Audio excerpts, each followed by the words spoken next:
Au cœur du marais poitevin, où le ciel rencontre les eaux cristallines dans un horizon infini, Michel Sauveterre conduisait son 4x4 sur un chemin de terre battu. Biologiste dévoué et chercheur spécialisé dans la faune sauvage, il avait laissé derrière lui une carrière prometteuse à Paris pour suivre sa véritable vocation, protéger la faune française. Le soleil commençait à se coucher lorsqu'il aperçut la petite auberge qui allait être sa maison pour les prochains mois. « Auberge du Pinson », disait l'enseigne rustique en bois, se balançant doucement dans la brise du soir. Hélène Moreau, la propriétaire, une femme d'une cinquantaine d'années aux cheveux grisonnants et au sourire accueillant, l'attendait sur la véranda. « Bienvenue dans notre petit coin de paradis », dit-elle en servant un café fraîchement préparé. « C'est simple ici, mais c'est de tout cœur. » Michel sourit, se sentant instantanément chez lui grâce à cet accueil chaleureux. Ce qu'il ne savait pas, c'est que cet endroit recelait beaucoup plus de mystères et d'histoires que ces murs en bois ne le laissaient paraître. Pendant le dîner, Hélène commença à parler des changements que le marais poitevin avait subis. Autrefois, il n'y avait que de la beauté par ici. Aujourd'hui, certains ne respectent plus la nature, soupira-t-elle en regardant par la fenêtre. Ma fille, Claire, est toujours en train de se disputer avec certains voisins à cause de ça. Comme par invocation, Claire apparut à la porte de la cuisine. Âgée de 28 ans, avec des yeux verts intenses et une forte personnalité, elle était connue dans la région pour son travail de vétérinaire et de défenseur infatigable de la faune locale. En voyant Michel, quelque chose changea dans son regard, un mélange de curiosité et de méfiance. « Alors c'est vous le biologiste de Paris ?» demanda-t-elle en s'asseyant à table. « Vous êtes venu étudier les loutres ?» Michel acquiesça, réalisant qu'il y avait beaucoup plus dans cette question qu'il n'y paraissait. Claire échangea un regard significatif avec sa mère avant de continuer. « Nous devons parler de certaines choses qui se passent par ici. » Le lendemain matin, Michel commença son travail de terrain. Équipé de caméras et de matériel de suivi, il s'enfonça dans la végétation dense du marais. C'est alors qu'il rencontra Antoine, un vieux batelier qui vivait au bord de la rivière depuis plus de 50 ans. L'homme, avec son visage marqué par le temps et des yeux qui semblaient garder tous les secrets de ses terres, lança un avertissement qui allait changer le cours de ses recherches. « Monsieur, il se passe des choses pas nettes ici. Les loutres, elles disparaissent. Et ce n'est pas seulement à cause de la nature, » chuchota Antoine, regardant nerveusement autour de lui. « Il y a des gens importants impliqués, des gens qui ne veulent pas qu'on mette son nez dans leurs affaires. » Pendant ce temps, dans la ville la plus proche, René Mercier, un homme d'affaires influent de l'agro-industrie, présidait une réunion tendue dans son bureau luxueux. « Nous ne pouvons pas laisser ce biologiste perturber nos plans, » disait-il à ses associés. Le projet d'expansion des fermes ne peut pas s'arrêter. Ce que personne ne savait, c'est que Julie, la fille de René et meilleure amie de Claire depuis l'enfance, écoutait la conversation derrière la porte, son cœur déchiré entre la loyauté envers sa famille et son amour pour la nature qu'elle avait grandi en admirant aux côtés de son ami. Le soir, quand Michel revint à l'auberge, il trouva un mystérieux billet dans sa chambre. « Tout n'est pas ce qu'il semble être dans le marais. Faites attention aux questions que vous posez.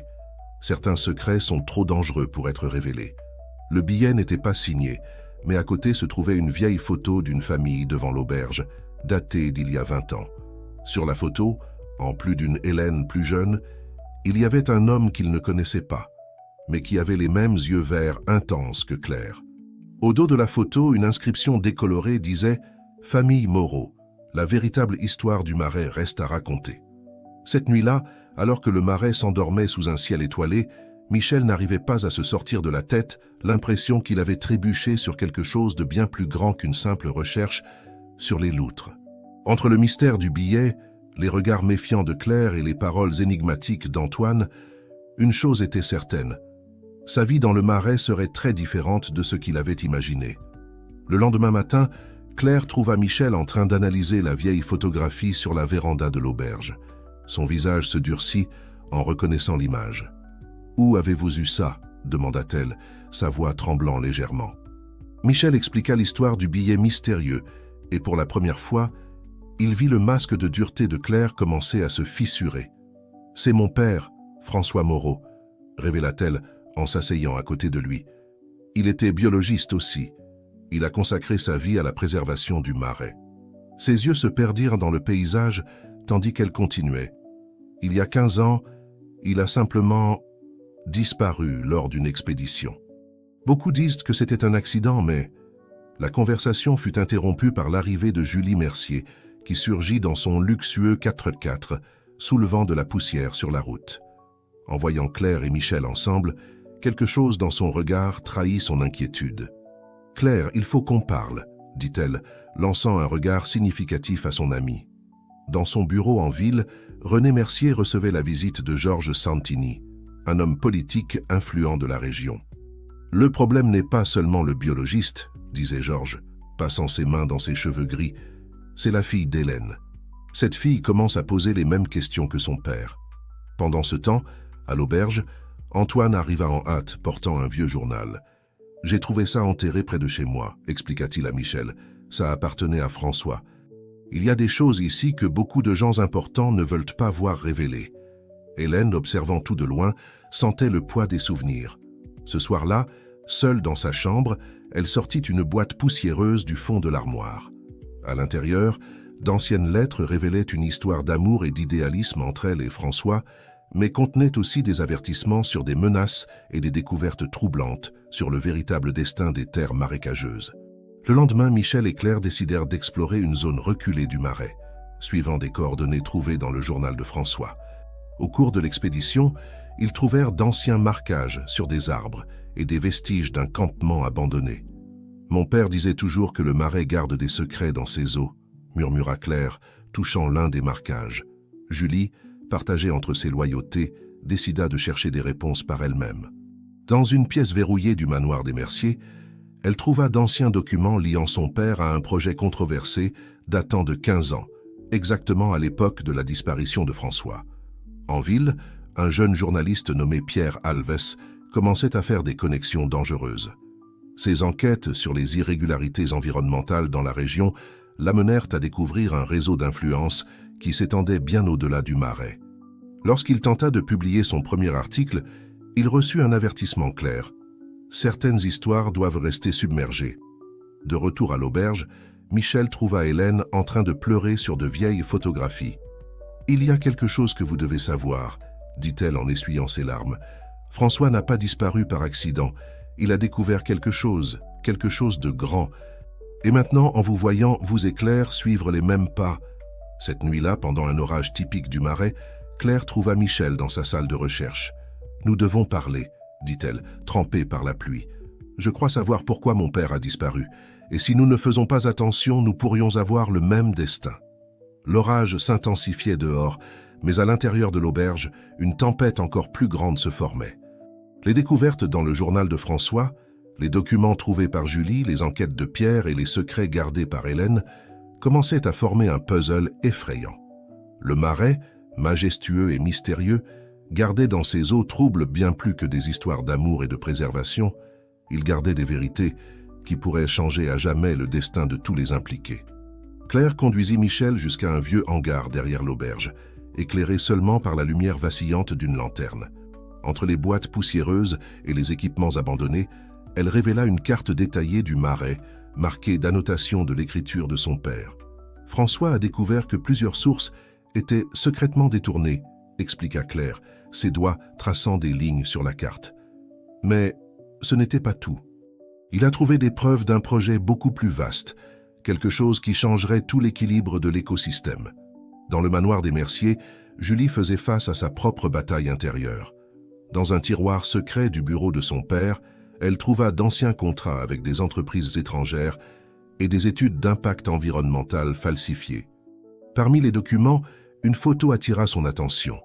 Son père, René, aux côtés de François Moreau, tous deux souriant devant un projet de conservation. Au dos, une date et une phrase, « Le dernier jour du véritable partenariat ». Pendant ce temps, le journaliste Pierre Alves recevait une visite inattendue d'Antoine, le batelier. « Monsieur, il y a des choses que seuls les eaux du Marais savent, » dit le vieil homme, lui remettant une clé USB rouillée. « François me l'a donnée avant de partir. Il a dit que c'était une assurance-vie. » En ville, René Mercier rencontrait des hommes d'affaires internationaux dans son bureau au mur de verre. Le projet Eau Nouvelle va révolutionner l'agro-industrie dans la région, assurait-il, présentant des cartes numériques d'un complexe système d'irrigation. Ce que les investisseurs ne voyaient pas, c'étaient les zones marquées en rouge, des sanctuaires naturels qui seraient sacrifiés. Hélène, observant la pluie par la fenêtre de l'auberge, décida qu'il était temps de révéler sa part de l'histoire. Elle appela Michel pour une conversation. François n'était pas seulement un biologiste passionné par le marais, commença-t-elle, sa voix chargée d'émotion. Il était sur le point de dénoncer un système impliquant le détournement de ressources hydriques et la destruction d'habitats protégés. Le jour suivant, lors d'une expédition pour documenter une famille de loutres, Michel et Claire trouvèrent quelque chose de troublant, une zone secrètement délimitée, avec des équipements de mesure camouflés dans la végétation. En examinant de plus près, ils découvrirent que les appareils appartenaient à une société écran liée au groupe de René. Julie, ne supportant plus le poids des secrets, chercha Claire à la clinique vétérinaire où elle travaillait. « Je dois te dire quelque chose sur le jour où ton père a disparu », dit-elle, ses mains tremblant, en tenant une tasse de café. « Mon père était avec lui ce matin-là, j'ai entendu une dispute. » Pierre, analysant les données de la clé USB d'Antoine, commença à assembler un puzzle effrayant. Les documents révélaient un plan de 15 ans pour transformer complètement l'hydrographie du marais, ne bénéficiant qu'à un petit groupe de puissants agriculteurs. À l'auberge, Michel trouva un autre indice dans le journal de François, des coordonnées qui pointaient vers une île isolée au cœur du marais. Avec Claire, il décida d'organiser une expédition là-bas, malgré les risques. Mon père disait toujours que certaines vérités doivent émerger, comme les nénuphars qui surgissent des eaux sombres, dit Claire, préparant le bateau. Ce qu'il ne savait pas, c'est qu'ils étaient observés. Depuis son bureau, René regardait à travers des caméras de sécurité cachées, tout en passant un appel. Ils vont sur l'île. Nous devons agir maintenant. Cette nuit-là, alors que le marais se préparait à un autre orage, différents personnages de cette intrigue complexe prenaient des décisions qui allaient changer leur vie pour toujours. Hélène écrivait une lettre révélatrice, Julie copiait des documents compromettants de l'ordinateur de son père, Pierre préparait son reportage le plus important, et Antoine observait la rivière, murmurant d'anciennes prières des marais. Michel et Claire, naviguant sous un ciel chargé, n'imaginaient pas que l'île gardait non seulement des réponses sur le passé, mais aussi les clés de l'avenir du marais. Et tandis que le bateau fendait les eaux sombres, des éclairs illuminèrent l'horizon, comme si la nature elle-même voulait révéler ses secrets les plus profonds. L'aube trouva Michel et Claire s'approchant de l'île mystérieuse. La brume matinale créait un décor presque mystique, avec des hérons et des cigognes survolant les eaux calmes. En débarquant, ils découvrirent quelque chose d'inattendu, les restes d'un ancien camp de recherche avec des équipements scientifiques abandonnés et des cahiers de notes protégés dans des conteneurs étanches. C'était le laboratoire secret de mon père, chuchota Claire, reconnaissant l'organisation méticuleuse caractéristique de François. Parmi les objets, ils trouvèrent un vieux ordinateur portable, soigneusement emballé dans du plastique et caché sous une fausse base en bois. Pendant ce temps, en ville, Julie faisait face à une découverte troublante dans les archives de son père. Des documents révélaient que le projet Eau Nouvelle n'était pas seulement un plan d'irrigation, mais faisait partie d'une stratégie plus large visant à contrôler toutes les ressources en eau de la région, altérant irréversiblement l'écosystème du marais. Hélène, à l'auberge, recevait la visite inattendue de Georges Santini, le politicien. « Vous savez qu'il est encore temps de faire les choses correctement », dit-il, avec une menace voilée dans sa voix douce.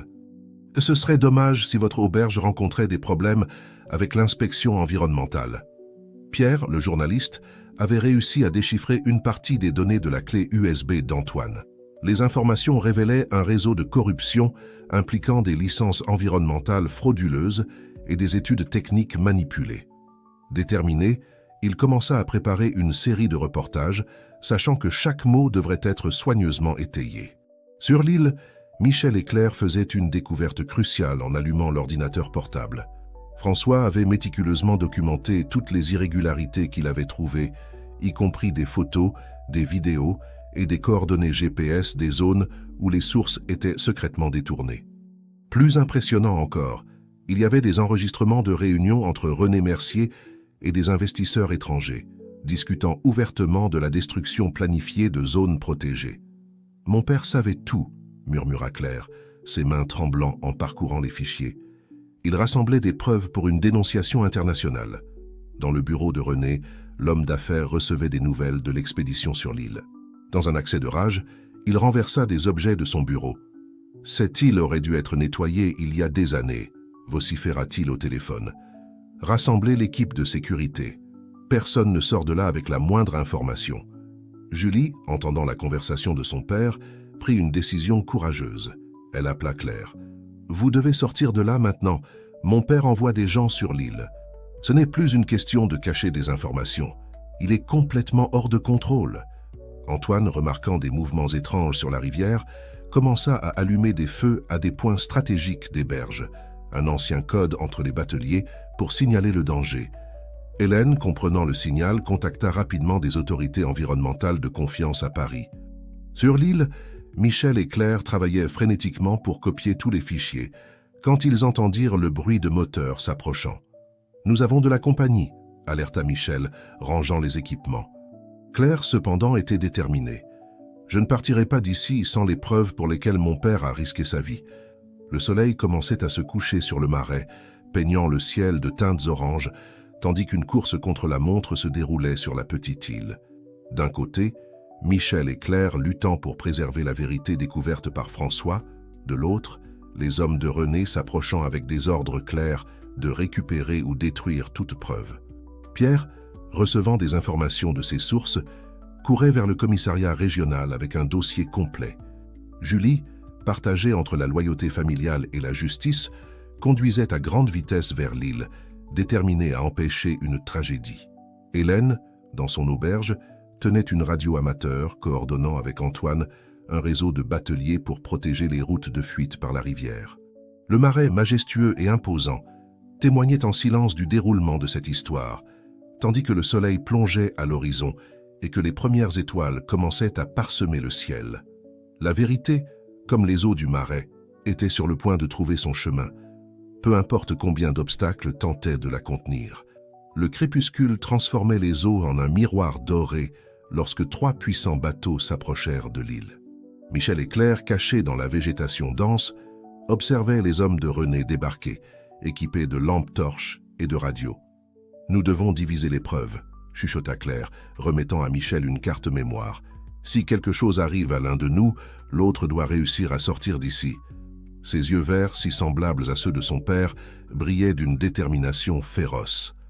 Sur la route de terre menant au port le plus proche, Julie conduisait son 4x4, comme si sa vie en dépendait. À côté d'elle, sur le siège passager, Pierre tapait frénétiquement sur son ordinateur portable, envoyant des copies des documents à divers journalistes et organisations environnementales internationales. Hélène, dans un moment de courage, décida de révéler son dernier secret. Dans un appel à Claire, elle avoua « Ton père n'a pas disparu lors de cette expédition. Il a été forcé de s'éloigner pour nous protéger. Il est vivant, ma fille, caché dans un refuge en Espagne. » Sur l'île, la tension montait. Les hommes de René s'approchèrent de plus en plus de l'ancien campement. Michel et Claire se séparèrent, chacun partant dans une direction différente, maintenant le contact par des signaux sonores discrets, imitant des oiseaux nocturnes, un truc que Claire avait appris des bateliers. Pendant ce temps, Antoine mobilisait un réseau de soutien silencieux. Des dizaines de petits bateaux de pêcheurs commencèrent à circuler à proximité de l'île, apparemment dans leur routine normale, mais prêts à agir au premier signal. Dans le bureau luxueux de la ville, René recevait un appel inattendu. « Les informations ont déjà fuité, Mercier. C'est sur tous les serveurs internationaux. » C'était Georges Santini, le politicien, abandonnant le navire qui commençait à couler. « Je suis hors de ça, et je vous suggère de trouver aussi une sortie honorable. » Sur l'île, l'un des hommes trouva l'ordinateur portable. Au moment où il allait le détruire, une voix familière l'arrêta. « Baisse cette lampe, papa. » C'était Julie, qui était arrivée silencieusement dans un petit bateau. René, qui venait de débarquer sur l'île, resta paralysé en voyant sa fille. « Tu vas vraiment détruire tout ce pourquoi l'oncle François s'est battu ?» demanda Julie, sa voix étranglée. « Le même François qui m'a appris à nager, qui m'a montré mon premier bébé castor qui te faisait confiance. » Le moment de tension fut interrompu par un bruit assourdissant. De puissants projecteurs illuminèrent l'île. Des hélicoptères de la gendarmerie et de l'Office français de la biodiversité survolèrent la zone, tandis que des bateaux de la police de l'environnement émergeaient de l'obscurité, encerclant complètement l'île. Pierre, qui avait alerté les autorités, observait tout depuis un bateau proche, documentant chaque moment. Hélène, arrivant dans une petite embarcation avec Antoine, apportait avec elle une surprise qui allait tout changer. François Moreau. L'homme, maintenant aux cheveux gris mais toujours avec les mêmes yeux verts intenses, descendit du bateau. Claire, en voyant son père pour la première fois en 15 ans, sentit ses jambes faiblir. Michel la soutint, témoin du moment où le passé et le présent se rencontrèrent dans les eaux du Marais. « C'est fini, René, » dit François, sa voix calme mais ferme. « Nous ne laisserons pas détruire ce que la nature a mis des millions d'années à créer. » René, se voyant cerné non seulement par les autorités, mais aussi par la vérité qu'il avait essayé de cacher pendant si longtemps, baissa les épaules en signe de défaite. Julie s'approcha de son père, tenant sa main. « Il est encore temps de faire la bonne chose, papa. Il est toujours temps. » Sous le ciel étoilé du Marais, tandis que les autorités commençaient leur travail, une nouvelle histoire commençait à s'écrire. Michel observait Claire enlacée avec son père, les eaux de la rivière reflétant l'éclat des étoiles, témoin silencieux que certains liens, comme ceux de la nature, ne peuvent jamais être vraiment brisés. Le lendemain matin de la confrontation sur l'île, le Marais semblait respirer différemment. Le soleil levant illuminait l'auberge du Pinson, où François, après 15 ans, prenait un café sur la même véranda qu'il avait aidé à construire. Hélène servait le café d'une main tremblante, s'adaptant encore à la présence de l'homme qu'elle n'avait jamais cessé d'aimer. « Le Marais a beaucoup changé », commenta François, observant l'horizon.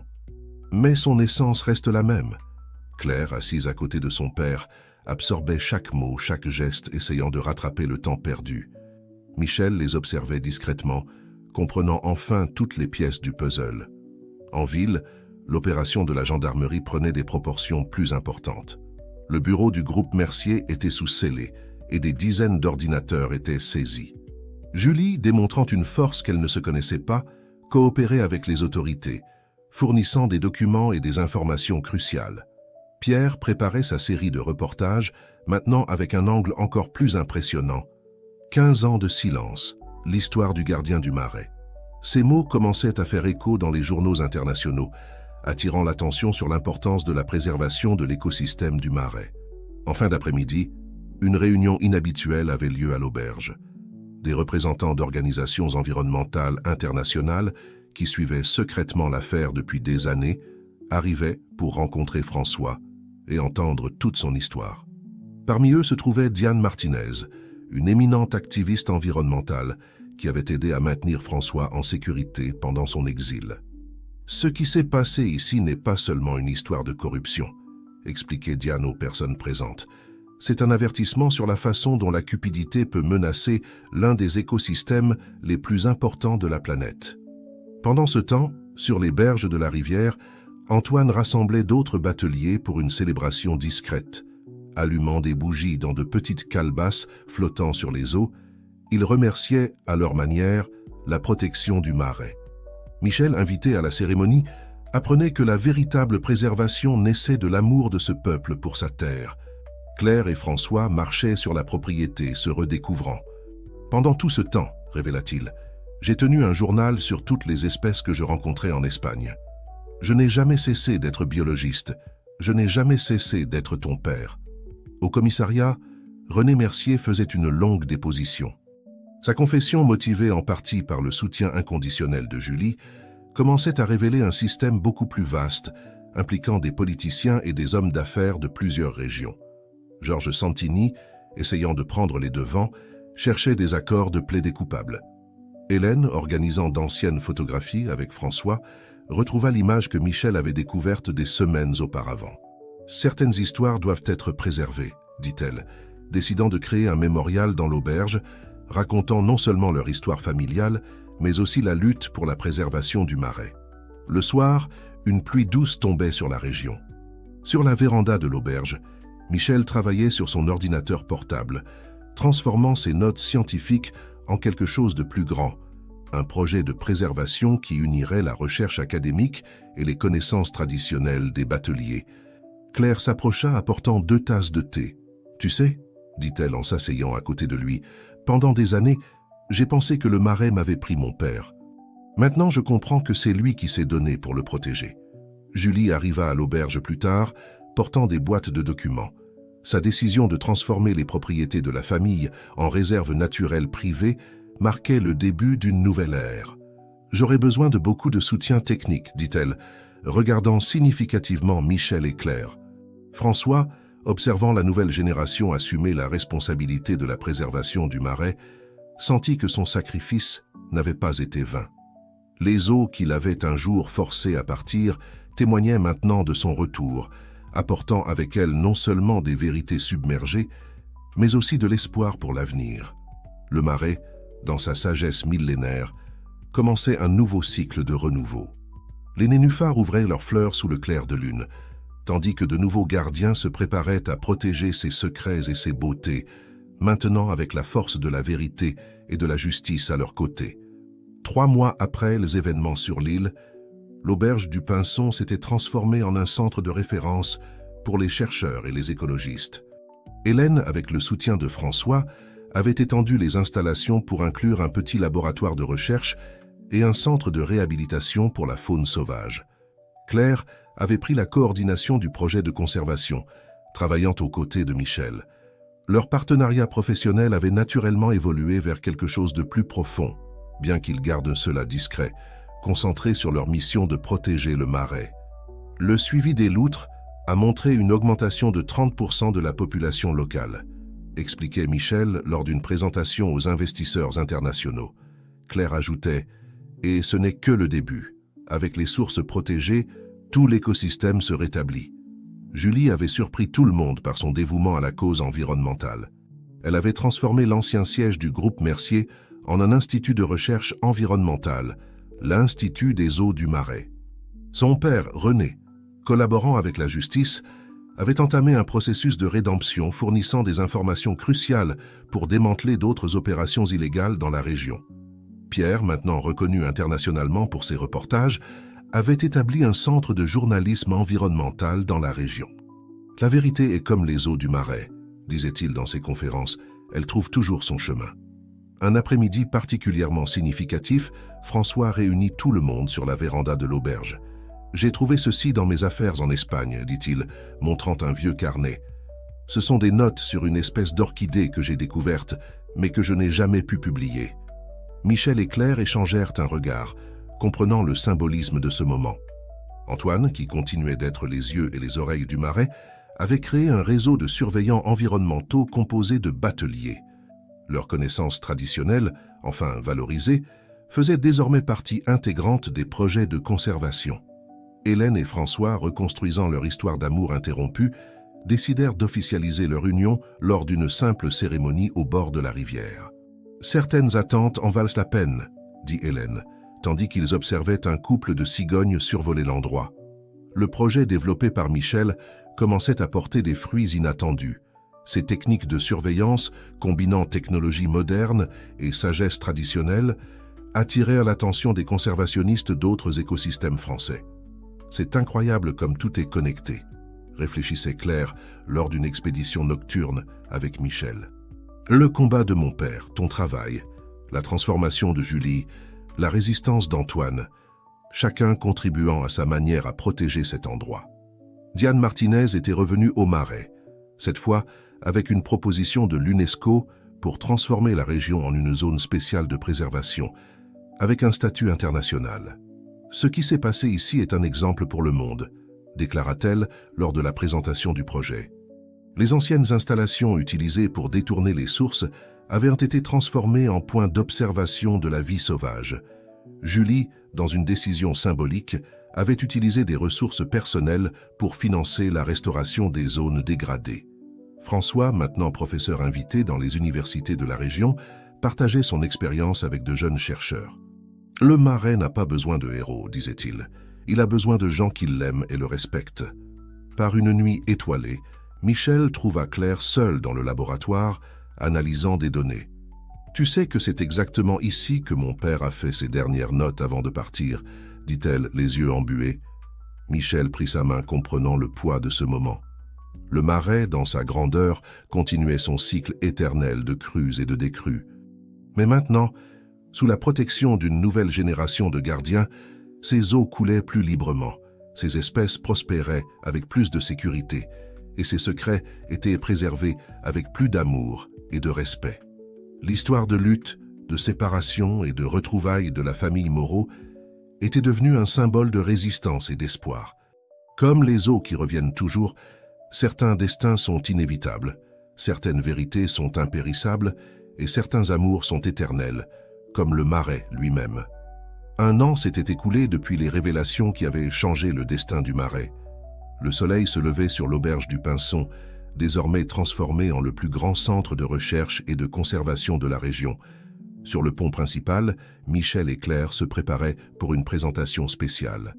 Le programme des gardiens du Marais compte déjà plus de 200 volontaires, annonçait Claire à un public international. Ce sont des bateliers, des chercheurs et des jeunes de la région, tous unis pour la même cause. Michel complétait avec des données impressionnantes sur la récupération de l'écosystème. Hélène et François, assis au premier rang, échangèrent des regards fiers. Leur amour, rené des eaux du temps, avait inspiré une nouvelle génération. L'auberge, autrefois un simple refuge, était devenue un symbole de résistance et de renouveau. Julie, maintenant directrice exécutive de l'Institut des eaux du Marais, révolutionnait le concept d'entreprise durable dans la région. Le développement et la préservation peuvent aller de pair, expliquait-elle lors d'une visioconférence avec des investisseurs étrangers. Son travail de transformation des anciennes propriétés de la famille en réserve naturelle servait de modèle à d'autres entrepreneurs. Pierre, qui venait de remporter un prix international de journalisme environnemental, préparait un documentaire sur la transformation du Marais.